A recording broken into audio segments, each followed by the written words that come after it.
तभी से आहार ऐसा बनाने का और देने का भाव उत्पन्न हुआ, तभी से बंद हो जाए। अब कितनी बड़ी, और वो भी बंद कौन सा, अनंत अनुबंधी साहब। हम तो उपकार कर रहे हैं। करुणा से सामान्य दान देना अलग बात है, और यहां कुछ विशेष पद को ख्याल में रख के दान देना अलग बात। तो इसमें उस अनुसार दोष लगेगा। ये 2000 साल पहले एक तो गाथा लिखे गए कुंद कुंद देव, और स्पेसिफिकली उन्होंने बंद अधिकार में, कोई भ्रम में नहीं रहे कि ग्रहण करने वाला ऐसा नहीं सोचे कि उसने किया है मुझे नहीं लगेगा, वो ऐसा नहीं सोचे। यहां ऐसा कुछ भी नहीं चलेगा। कर्म व्यवस्था में आत्मा के प्रदेशों के वहां एक क्षेत्र कार्मन वर्गना पड़ी हुई, कल भी मैंने कहा नहीं। वो क्यों पड़ी है, उनकी योग्यता है। उनकी योग्यता है एक आत्मा के प्रदेश के ऊपर अनंता अनंत कार्मन वर्गना पड़ी है, जो भी कर्म रूप परिणमित हुई नहीं। उनको बस इस जीव ने प्रणाम किया, अध कर्म औदेशिक का ऑटोमेटिक कन्वर्ट हो गए। अब ये कोई बताता ही नहीं। अब ये पता चले तो ऐसा कोई मूढ़ी होगा जो ऐसे कार्य करेगा, या तो ग्रहण करेगा ऐसा अध कर्म आहार भावुकता में मुनि आदि बन के, या दूसरों को दान देगा।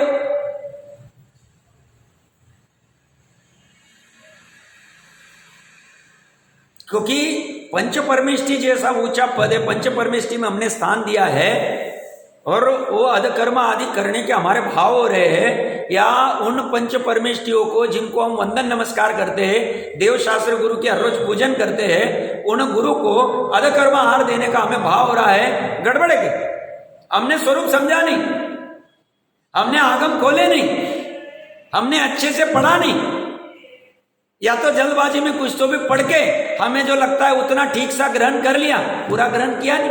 हमने करना चाहिए। हम डूब कैसे रहे? डूब रहे हम अपने परिणामों से ही, और कोई नहीं, दूसरा कारण। और परिणाम भी वही वाले, एकत्व के अध्यवसाय वाले। एकत्व के अध्यवसाय वाले अशुभ परिणाम, या एकत्व के अध्यवसाय वाले शुभ परिणाम, बस इन दो से डूब रहे। अब फिर उसका पेटारा बहुत बड़ा है। अशुभ परिणाम कौन कौन से होते हैं? हिंसा, चोरी, झूठ आदि, क्रोध, मान, माया, लोभ आदि आदि आदि। क्यों? अध कर्म और औद्देशिक आहार लोभ वश दिया जाएगा, भय वश दिया जाएगा, लज्जा वश दिया जाएगा, आ जाएगा अशुभ में, पाप में आ जाए, बंध में आ जाए। अज्ञान वश दिया, वो भी आ जाए, तुमने ज्ञान क्यों नहीं किया। ऐसा तो तुम 2 रुपए का मटका भी लाना है तो ज्ञान करते हो, क्यों मटका बराबर है कि नहीं, तुमने ज्ञान करना चाहिए। तुम क्या क्या एक्टिविटी कर रहे हो, कैसी करनी चाहिए, करने योग्य क्या है, न करने योग्य क्या है। मनुष्य किसे कहते हैं? जिसके पास मनन करने की सामर्थ्य है, चिंतन करने की सामर्थ्य है। आर्य किसे कहते हैं? आर्य खंड में रहते हैं हम, तो ये तो सब करनी पड़ेगी। अज्ञान ही सबसे मुख्य दुख का कारण है, कर्म बंधन का कारण है, संसार में भटकने का कारण है। इसलिए ज्ञान ज्योति को उर्दू करके बात कर रहे हैं, ज्ञान की मुख्यता से बात कर रहे हैं, तो ज्ञान तो करना चाहिए। ये थाली का वो थाली कितने दिन तक करेंगे, उसके आगे भी तो बढ़ना पड़ेगा ना। तो इसमें दोनों चपेट में आ जाए। वो बनाने वाला कहेगा नहीं साहब हम कहाँ कर रहे हैं, हमने तो क्या, उन्होंने कहा हमें बनाने को, हमने बना दिया। या वो आए, किसी ने कहा आके हमें बना दो भैया, लगा दो चौका।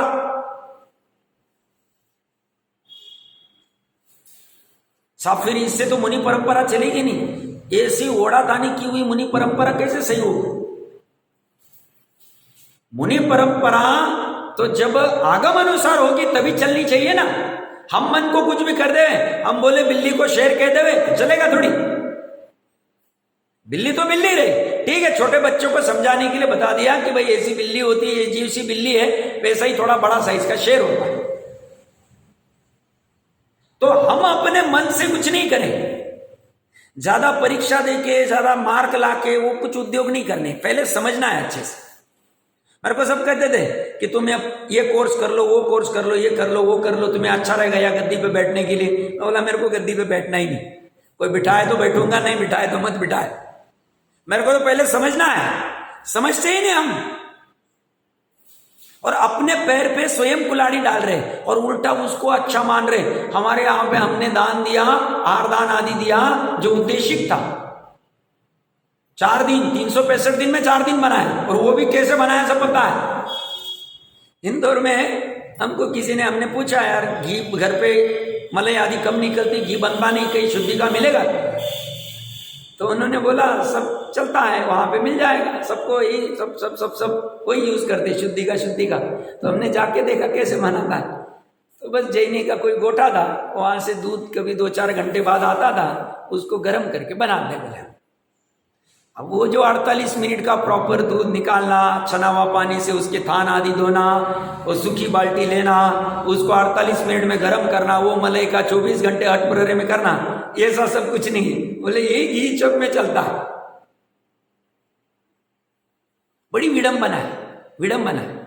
कारण है कि 9 देवताओं में से जिनवानी को हमने उर्दू नहीं रखा। जिनवानी में सब आया हो, बस हमें पढ़ना चाहिए, हमें पढ़ना नहीं। और निर्णय क्यों करना? क्योंकि आगे कभी ना कभी मुनि तो बनना ही ना। केवल ज्ञान प्राप्त करने के लिए, शपक श्रेणी के लिए तो पहले निर्णय करना पड़ेगा कि मुनि का स्वरूप कैसा होता। 9 तत्व समझाने वाले देवगुरु शास्त्र ही, तो इसीलिए पहले चरणार्योग कहता है आप तो आगम और तपोवृताम की श्रद्धा नहीं, सम्यक दर्शन। तपोवृताम मतलब गुरु, जो चारित्र तप आदि अंगीकार करते। अब उनकी श्रद्धा ही ठीक नहीं हमारी, और फिर इसलिए उनको अष्टपाउर जी लिखना पड़ा। वैसे तो ज्यादा पाउर थे, बट अभी 8 अवेलेबल। हुंडा अवसरपिंड में चलने वाला है, बट जिसे बचना है वो बच सकता है। जो समझदार है, जो अपना कल्याण नहीं करना चाहता है, वो डंके की चोट को, सर्वज्ञता को, आगम को, जिनवानी को, उनको वचन को आगे रखेगा, भावुक नहीं होगा।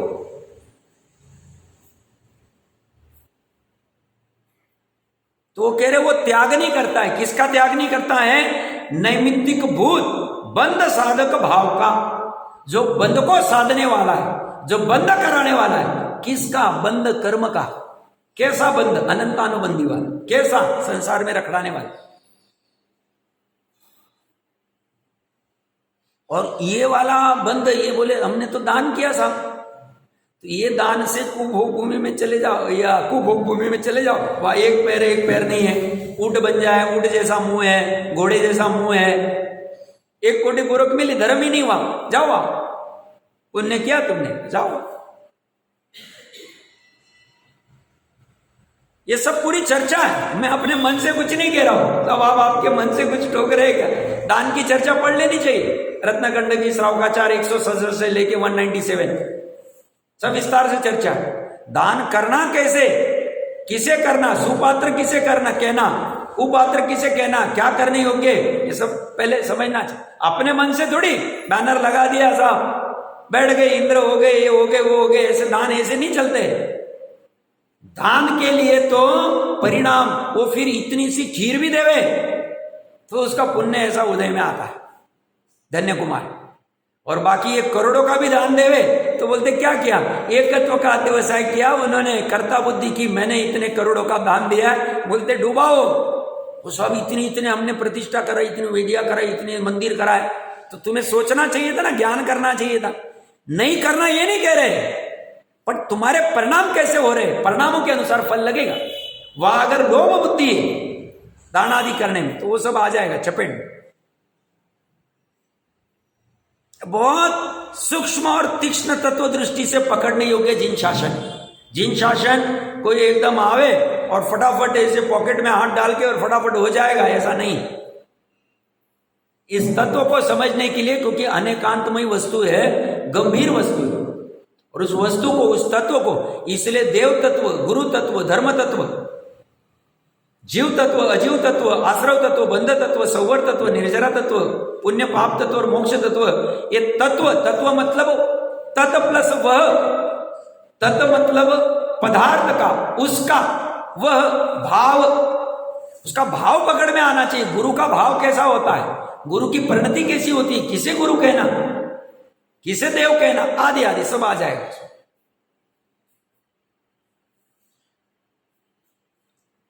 पहली लाइन टीका की, जैसे अधकर्म से उत्पन्न और उद्देश्य से उत्पन्न हुए निमित्त भूत, ये निमित्त है, आर आदि उद्गल द्रव्य का प्रत्याख्यान न करता हुआ, मतलब त्याग नहीं किया उस आर का, ले लिया, कौन देख रहा है? केवली कहने को कहते हैं, केवली 3 लोग 3 काल को जानते, बैठे क्या फर्क पड़ता है, कर्म को कहा दिखता है, कुछ नहीं समझ में आएगा। वो तो ऐसा देखेंगे ये तो नग्न शरीर है, मुनि का शरीर है, चल जाएगा, कुछ नहीं बंद होगा। तो बोलते तुमने प्रत्याख्यान नहीं किया उस आहार का, तुम्हें उस आहार को लेने का राग उत्पन्न हुआ, तुम्हें उस आहार को देने का राग उत्पन्न हुआ। लेने वाला और देने वाला दोनों पटकेंगे, और अनुमोदन करने वाला। तो उसका प्रत्याख्यान न करता हुआ आत्मा मुनि नैमित्तिक भूत बंध साधक भाव का प्रत्याख्यान त्याग नहीं करता है। इसी प्रकार, और ऐसे ही ये तो हो गए उदाहरण, और सिद्धांत क्या कह रहे हैं? समस्त परद्रव्य का, ऐसे इसने 3 लोक 3 काल के जितने परद्रव्य, अपना त्रिकाली शुद्ध आत्मा छोड़ के जितना कुछ परद्रव्य है, उन परद्रव्य का प्रत्याख्यान न करता हुआ, त्याग न करता हुआ। क्या प्रत्याख्यान नहीं कर रहा है? एकत्व के अध्यवसाय का त्याग नहीं कर रहा है, एकत्व के अध्यवसाय का प्रत्याख्यान नहीं कर रहा। एकत्व के अध्यवसाय का मतलब, ये घर मेरा है, ये दुकान मेरी है, ये धन मेरा है, ऐसी प्रतीति कर रहा है। प्रतीति कौन कर रहा है? जीव स्वयं कर रहा है। कहा कर रहा है? श्रद्धा के पर्याय में कर रहा है। क्यों कर रहा है? भ्रम से कर रहा है। क्यों? उसने अपना मान लिया। भ्रम क्यों खड़ा हुआ है? समझ ठीक नहीं कर रहा है। तो भ्रम का त्याग कौन करेगा? स्वयं ही करेगा। कैसे करेगा? समझ पूर्वक करेगा। समझना है उसको, जैसा है वैसा समझना। कैसा है? जड़ है तो जड़ समझना, पर है तो पर समझना, है तो है समझना, उपादेय तो उपादेय समझना। जैसा है वैसा समझना, वैसा मानना, यह प्रत्याख्यान है, यह त्याग है। इसने क्या कहे? ये कह रहे जैसे औद्देशिक और इसको नहीं करता है, मतलब मुनि को चपेट में लेने के बाद में नीचे कह रहे ऐसे सब में लगा लो। और यहां पे मैंने जैसे शुरू में कहा, आहार तो है ही, वसति का आदि भी आ जाए, उद्देशिक वसति का उनके निमित्त से बनाई गई। उन्होंने या तो उन्होंने कहा ऐसी संस्था बनाओ भैया, लगो काम पे, बनाओ ऐसा मंदिर, बनाओ ऐसा करो, संस्था ट्रस्ट आदि, ये सब अध कर्म और उद्देशिक में है। पाप से बनते 6 काय के जीवों की हिंसा होती, वो खुदवाई आदि भले मंदिर के लिए होगी तो होगी, हिंसा ही होगी। अब गृहस्थ के ये पाप छूटे नहीं तो वो करे, तो उसे कहते ठीक है थोड़ा पाप लगेगा बट पुण्य ज्यादा लगेगा, तो कर भैया तो वहां घर बनाएगा उससे अच्छा मंदिर बना, तो उसकी भूमिका अलग है। बट मुनि बन के कोई अगर किसी से करवाए या ऐसे औद्देशिक उनके निमित्त से बनाई हुई है और फिर उसको ग्रहण करे तो उसको दोष, ये पाप निरंतर चलता है। और मैं कह रहा हूं ये कर्म व्यवस्था का अच्छे से समझ लेना। तत्वार सूत्र जी के तत्वार सार की टीका में चेतन दास जी ने खुल के बात की इसकी, पेज नंबर याद नहीं बट वहां से देख लेना। ये कर्म के वर्गना ऑटोमेटिक कन्वर्ट हो जाती है, यहाँ बीच में कोई नहीं, जीव और वो कार्बन वर्गना पुद्गल, तुम वहां होशियारी चली नहीं सकती तुम्हारी। यहाँ कुछ भी नहीं है कि नहीं हमें थोड़ी रियायत मिल जाएगी, थोड़ी सजा कम हो जाएगी। हाँ, तुम परिणाम ठिकाने करो श्रेणी जैसे तो तुम्हें रियायत मिल जाएगी। अब परिणाम ठिकाने नहीं हो रहे अभी भी और ऐसे ही चलते जा रहे हैं, क्या होता है तो वो लेके जाओगे तुम अवर्णवाद कर रहे हो, दर्शन मोह का आश्रय कर रहे हो। ये बहुत गंभीर चर्चा है और ये कह रहे हैं ये सिर्फ इसी में मत लगाओ, ये सब 3 लोग 3 काल में जितनी वस्तु है अब इसमें दम लगेगा, बट अशक्य नहीं, ज्ञान के लिए अशक्य नहीं। ज्ञान अगर अपने तर्क युक्ति अनुमान को बराबर से लगाए, आगम का सेवन युक्ति का आलंबन करे तो साक्षात ख्याल में आ रहे, शरीर के बाहर वाले तो पर दिख ही रहे। सब फिर ऐसा करोगे तो मित्र का क्या होगा, पुत्र का क्या होगा, सेवक का क्या होगा? अरे उनका कुछ नहीं होगा, तू कर्तव्य करना, तुझे कर्तव्य करने से कौन रोक रहा है? बट कर्तव्य के साथ में तेरे कर्तापन का जो अध्यवसाय है उसको तुझे तोड़ना है, वो तो अंदर से तोड़ दे। उसकी कला क्या है? उसकी ज्ञान प्रज्ञा छेनी चालू कर, और दूसरी कोई कला नहीं उसकी, ज्ञान से पॉसिबल है। अंदर से अंदर ज्ञान काम कर देता। 3 लोग 3 काल के हमने पर में खड़े कर दिए। बोलने की बात नहीं तो कोई बोलेगा बोल दिया तो मेरा हो गया, ऐसा नहीं। बोलना अलग है और श्रद्धा में प्रतीति होना अलग है। श्रद्धा में प्रतीति नहीं होगी तब तक ज्ञान विकल्प में भले ही सोचे, बट उसे यथार्थ नहीं कहा जाएगा, उसे सम्यक ज्ञान तभी कहा जाएगा जब श्रद्धा की पर्याय को देख के केवली कह रहे हो गया, काम हो गया। इसने 3 लोग 3 काल इसी प्रकार समस्त परद्रव्य का प्रत्याख्यान कर दिया है, त्याग कर दिया श्रद्धा से, उपादेयता से, अपनेपन से, एकत्व से। अभी 2-4 दिन पहले बहन का एक प्रश्न था कि जैसे अभी कोई भी क्रिया चल रही है तो उसमें श्रद्धा और ज्ञान अलग रह जावे और चारित्र्य करे, तो ये एक समय में कैसे पॉसिबल है, कैसे हो सकता है कि भाई अभी मेरे को ये कार्य करना है और ये कार्य करते वक्त मुझे एकत्व नहीं करना है, ये कैसे होगा? तो बोला इसका सोल्यूशन ये कि अपने त्रिकाली शुद्ध आत्मा की प्रतीति करने के बाद ही ये सहज में होगा। बाकी तुम त्रिकाली शुद्ध आत्मा की प्रतीति हुई नहीं, यह मैं हूं ऐसी श्रद्धा को हम नहीं हुआ है और हम 1-1 मिनट के लिए कर ही नहीं सकते, पॉसिबल ही नहीं। पॉसिबल कैसे हो? हाँ, उसके दर्शन हो गए, उसकी श्रद्धा हो गई, उसका जानना हो गया एक समय के पर्याय में, अंतर्मुहूर्त के पर्याय में। हाँ, यही मैं हूं, इसके अलावा एक परमाणु मात्र मेरा नहीं। 38 बीघा समय साथ वो प्रतीति, निश्चय वाली प्रतीति हो जाए जिसे केवल सर्टिफाई कर देवे, तो फिर जब तक ऐसी प्रतीति बनी रहेगी श्रद्धा में, सहज में चलता रहेगा। फिर बाहर के कार्य होते रहेंगे और श्रद्धा और ज्ञान अलग ही रहेंगे। ये सहज में हो, उसका और दूसरा कोई शॉर्टकट नहीं। निश्चय सम्यक दर्शनी उसका एकमात्र उपाय। और निश्चय सम्यक दर्शन मतलब आत्मा का श्रद्धा, आत्मा का श्रद्धान, श्रद्धा की पर्याय। और ये करने के लिए तुम्हें 3 लोग 3 काल, समस्त, ये कह रहे समस्त परद्रव्य का प्रत्याख्यान करना पड़े। प्रत्याख्यान करना मतलब कैसा साहब? हाथ जोड़ लिया, 3 लोग 3 काल मेरा नहीं, ऐसा बोल दिया, ऐसा विकल्प कर दिया, हो गया? नहीं, वैसा नहीं होगा। फिर कैसे होगा? तो कह रहे हैं तुमने जहां जहां राग जोड़ा है, हम महाराष्ट्र में थे तो प्रतिक्रमण करते थे, वहां प्रतिक्रमण का बहुत चलता है। प्रतिक्रमण कर दिया तो फ्रेश हो गए। अब वो प्रतिक्रमण सबको याद नहीं रहता था, तो मान लो 8 दिन तो बहुत महत्वपूर्ण रहते थे संवत्सरी के। जैसे हम 10 लक्षण मनाते वो 8 ही दिन मनाते वहां पे। तो वहां पे वो प्रतिक्रमण में वो 100 को जितने भी लोग आते हैं, सबको तो आता नहीं, उनको तो बस बोला हुआ है वो भेष पहन लेना, वो जैसे जैसे उठक बैठक या जो भी कुछ चलती वो क्रिया करना, एक व्यक्ति बोलेगा और आप सिर्फ पीछे बोल लेना, मिच्छामि दुक्कड़म आदि आदि। हम उत्तम क्षमा बोलते हैं, मिच्छामि दुक्कड़म, और एक ही बात है कि मेरे ये पाप मिथ्या हो गए, तो बस ऐसा हो गया, तुम्हारा काम हो गया।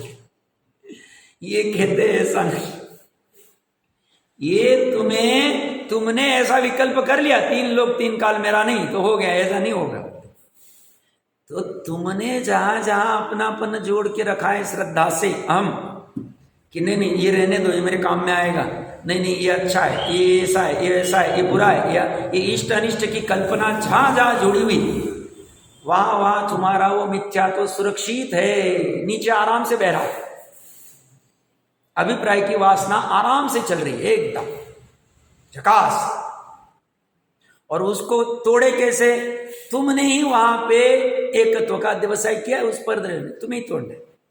अब उसमें सामर्थ्य, शुरू में थोड़ा सा अपनी ताकत कम होती है, तो शुरू में इतना होता नहीं, बुद्धिपूर्वक करना पड़ता है, कृत्रिम लगता है शुरू में। बट जैसे जैसे अभ्यस्त होते जाएंगे, फिर सहज में पता ही नहीं चलता कितना फटाफट हो रहा है। तो शुरू में प्रयास करना चाहिए, बुद्धिपूर्वक, विकल्प पूर्वक। वो विकल्प भी है, मतलब इतने, बट वो शुरू में वैसा ही चलेगा और उस तरह से उसको तोड़ना पड़ेगा। तो ये कह रहे तभी समस्त परद्रव्य का प्रत्याख्यान न करता हुआ। इसलिए बहन ने थोड़े दिन पहले पूछा था ना, ये बार बार वो 16 भाव क्यों पूछते हैं, क्रोध मान माया लोभ, हमने कल परसों 2-3 दिन पहले भी पढ़े थे। तो ये बार बार उसी की घुटाई करते हैं। ये तो कहते हैं असंख्यात लोक प्रमाण ऐसे भाव है, बट हम 16 ही कह रहे हैं। हम इतने ही कह रहे हैं, फिर तुम विस्तार अपना कर लेना। कल परसों ही 2-3 दिन पहले अपना आ रहा था ना, वो मेरी भावना में मैं 5 इंद्रिय के विषय व्यापार नहीं आदि में, उसके वजह से वो करते बैठता है। यह समस्त परद्रव्य का प्रत्याख्यान न करता हुआ आत्मा उसके निमित्त से होने वाले भाव को नहीं त्यागता। तो ये समस्त परद्रव्य का त्याग नहीं करता है, और ये नहीं किया तो उसके निमित्त से क्या हो गए, जो उसके भाव है, किसके, जीव के, कौन से, मोह राग द्वेष के, तो क्या हो गया, उसको त्यागता नहीं, तो क्या होगा, तो वो त्यागे नहीं तो भाव कर्म हो गया, तो क्या हो गया, तो द्रव्य कर्म का बंध हो गया, नए वाले। तो नए कर्म कैसे बंधे, मोह राग द्वेष कर, मोह राग द्वेष क्यों किया, समस्त परद्रव्य का त्याग नहीं किया। त्याग कहाँ करना था, श्रद्धा ज्ञान में करना था। कैसे करना था, निर्णय करके करना था कि ये पर वस्तु की स्व वस्तु करना था। जैसे हम गेहूं को तो अभी चुगने का काम नहीं पड़ता है, बट पूर्व में आते थे पत्थर आदि छोटे छोटे आते थे, तो बिठा देते थे बचपन में, बैठो भाई, लो थाली लो और एक एक करो। तो उसमें वो बराबर से हम अलग छाट लेते हैं, बस ऐसे ही छाटना, ये स्व है, ये पर है, स्व एक ही और बाकी सब पर है। आगे कलश में आएगा, यह सब तुम्हें निर्दय होके करना है। अमृतचंद्र देव का शब्द है, निर्दयता से। कोई कहेगा नहीं ना साहब, एक ही तो लड़का है, बड़ी मुश्किल से हुआ है, अब उसको भी, एक ही तो मित्र है मेरा, ये 2 जोड़ी तो कपड़े, और उसके एक तो क्या व्यवसाय छोड़ने कह रहे, वो कह रहे तुम्हें तोड़ना ही पड़ेगा और दूसरा कोई उपाय। वहां दया करनी नहीं, वहां वस्तु जैसी वैसा निर्णय करना। पर वस्तु है, सादी शांत है, अनादि अनंत नहीं है, तुम्हारे लिए काम कर। निर्दयता से वो कहेंगे, या उसका वर्ड मिलेगा कि नहीं मुझे पता नहीं, 1 मिनट अभी बता देता हूं। हाँ, 522 नंबर पेज के ऊपर श्लोका, पहली लाइन, अदयम, अ मतलब नहीं, दय मतलब दया, निर्दयता पूर्वक उग्र पुरुषार्थ से बिना दया किए ऐसा करना पड़ेगा, निष्ठुर होना पड़ेगा। दुनिया भले कहेगी साहब कितने निष्ठुर है, अरे भाई ये अवसर मिला है संगी पंचेंद्रिय का, वापस कब मिलेगा पता नहीं, इसमें तो कोई कुछ भी कहे ये काम कर लेना, श्रद्धा का तो कर लेना।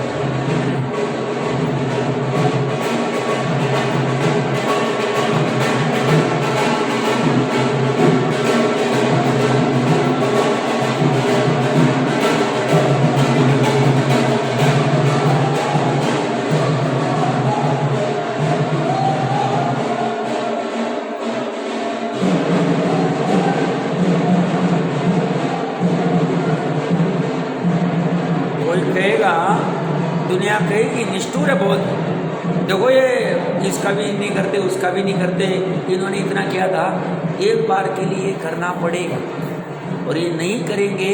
और ये कह रहे हैं इसी प्रकार समस्त परद्रव्य, परद्रव्य किसे कहते हैं, स्वद्रव्य किसे कहते हैं, निर्णय करना पड़ेगा। स्वद्रव्य में एक परमाणु मात्र परद्रव्य का नहीं आना चाहिए, एक परमाणु मात्र नहीं आना। एक परमाणु मात्र भी आएगा तो प्रत्याख्यान नहीं होगा, त्याग नहीं होगा, बंद होगा, मिथ्या तो रहे।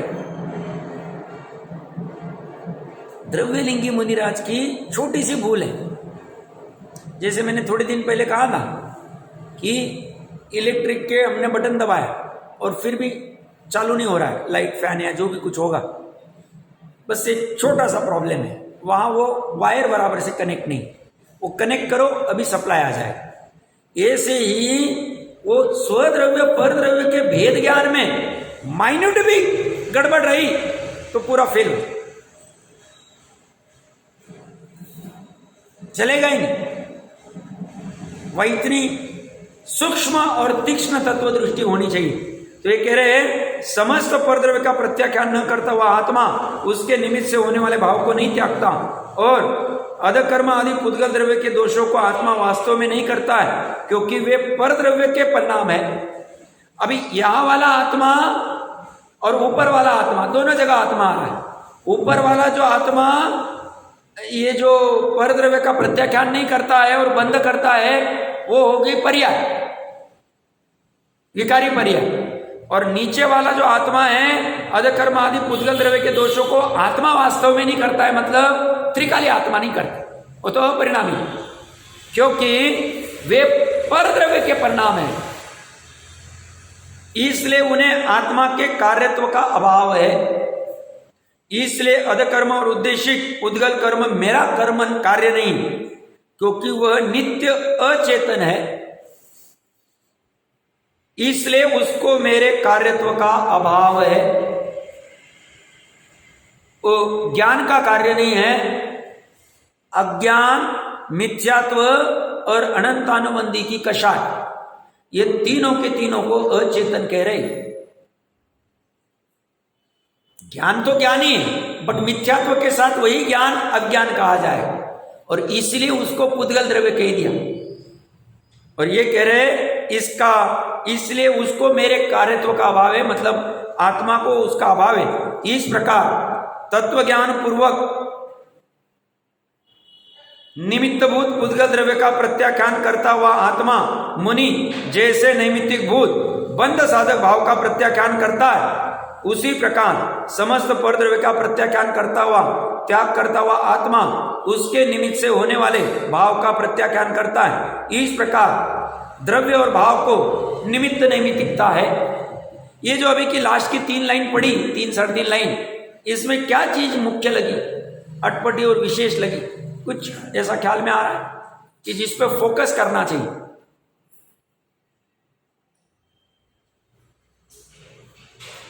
एक काम करते, होमवर्क के लिए लेते, ये 3 साढ़े 3 लाइन में कुछ तो भी विशेष है जो समझना चाहिए। वो क्या है, प्रयास करना, पढ़ के आना, कल चर्चा करते इसके ऊपर विशेष।